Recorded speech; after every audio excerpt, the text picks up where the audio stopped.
a black and white, photorealistic image of a 14-year-old African-American boy in handcuffs, wearing oversized clothes, sitting in a bleak interrogation room with a single overhead light casting shadows across his young face.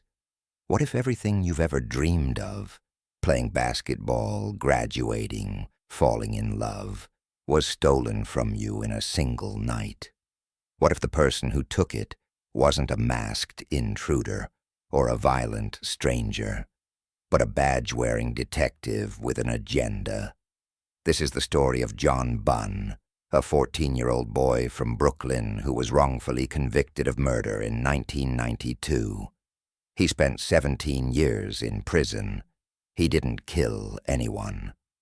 But it took almost 2 decades, national media attention, and a corrupt cop's downfall for him to prove it. And when John finally stood in front of the judge who would exonerate him, he did something so raw and powerful that it brought her to tears. A street scene in 1992.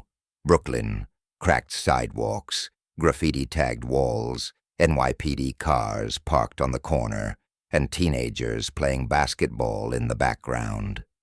The early 1990s in Brooklyn were chaotic. The crack epidemic, racial tensions, and rising homicide rates shaped a deeply distrustful relationship between communities and law enforcement. For teenagers like John Bunn, it meant being hyper-aware of where you walked, who you talked to, and how you were perceived. On August 13th, 1992, 2 corrections officers were ambushed in Crown Heights. One was killed, and the other survived with severe injuries. It was a tragedy that sparked political pressure to solve the case quickly. Enter Detective Louis Scarcella. Detective Lou Scarcella in court, surrounded by files. His face is weathered and expressionless, casting a shadow of suspicion.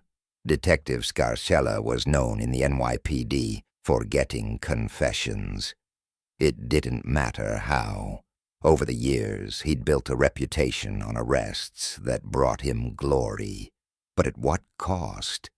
In John's case, there was no DNA evidence, no fingerprints, and no reliable witnesses. But Scarcella had a method. Target vulnerable teens, get a coerced statement, and tie it all together with a witness too scared or confused to challenge him.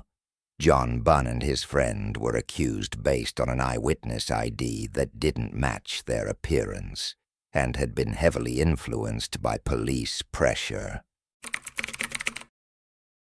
A dark, somber courtroom scene.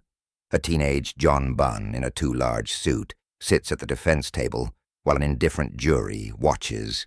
John's trial was swift and devastating.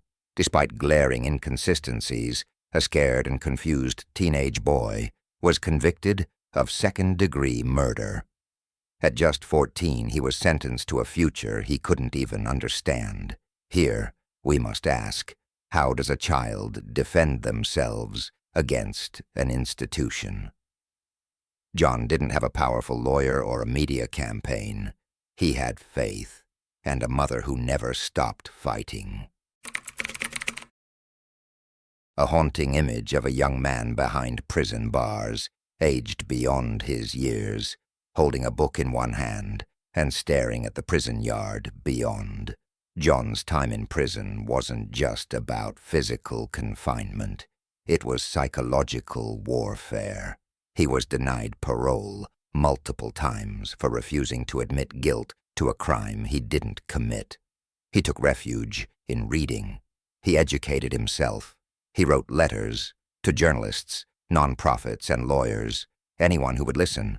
His resilience wasn't just personal.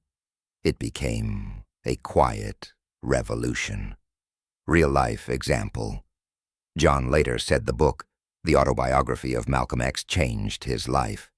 It helped him find purpose and direction, even in the darkest of places. A breaking news headline: Detective Scarsella under investigation for falsified convictions, with his face split across TV screens.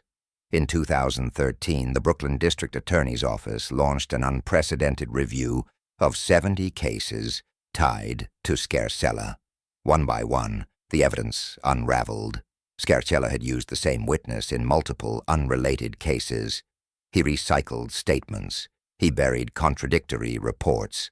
And finally, John's case was back in court, not as a criminal, but as a victim of injustice. Courtroom filled with emotion, John Bunn standing in front of a female judge, holding her hands, both with tears in their eyes. In 2016, John was officially exonerated. In 2020, he received nearly $6 million in compensation. But money wasn't the point. The moment that captured the nation happened when John, overwhelmed, approached the judge after the ruling. With tears in his eyes, he whispered, "Thank you for believing in me. Thank you for giving me my life back." The judge cried. Reporters cried. Even court officers couldn't look away. It wasn't just a legal victory. It was human redemption. A hopeful image. John Bunn today, older and stronger, smiling with children at a community event promoting literacy.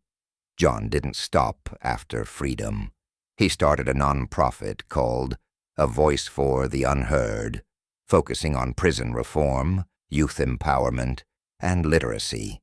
He's spoken at schools, appeared in documentaries, and continues to fight for those still behind bars due to wrongful convictions. Real-life example. In 2019, John gave a TEDx talk about surviving trauma and reclaiming one's voice. It went viral. A symbolic image of a scale of justice balanced unevenly, surrounded by broken shackles and an open book. John Bunn's story is not just about justice.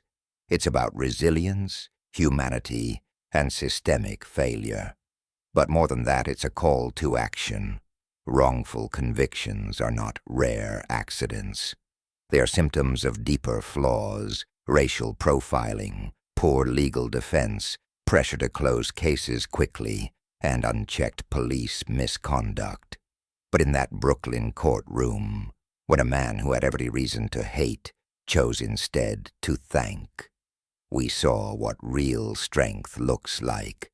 The takeaway: justice delayed may be justice denied, but dignity, when reclaimed, can heal not only the victim, but the soul of a broken system.